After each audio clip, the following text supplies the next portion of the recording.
Glamour লুকেই ধরা দিয়েছিল কলকাতার জনপ্রিয় অভিনেত্রী মিমি চক্রবর্তী। দুষ্টু কোকিল গানে মাতিয়েছে পুরো বিশ্ব।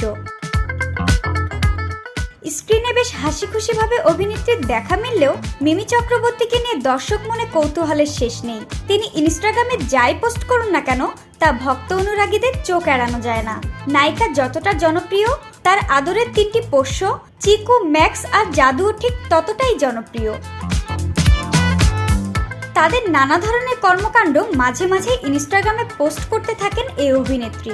এই তিনজনকে ঘিরেই যে তার জীবন, সেটা অভিনেত্রীর সামাজিক যোগাযোগ মাধ্যমের পোস্ট দেখলেই বোঝা যায়। খুব একটা বন্ধু নেই মিমির। এবার নায়িকা জানালেন কি করে তার বন্ধু হওয়া যাবে।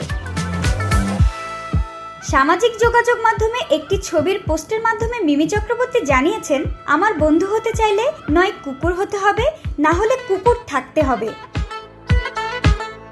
ইন্ডাস্ট্রির পার্টি বা যে কোনো অনুষ্ঠানে খুব কমই দেখা যায় এই নায়িকাকে।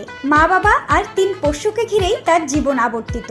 অনেক সময় তাই এমন প্রশ্নের সম্মুখীনও হতে হয় এই অভিনেত্রীকে যে তিনি কবে বিয়ে করছেন। আবার এমনও হয় অনেকে নায়িকার বন্ধু হতে চায়। এমন বাসনা যে অনেকের মনেই রয়েছে তা নায়িকা নিজেও জানেন।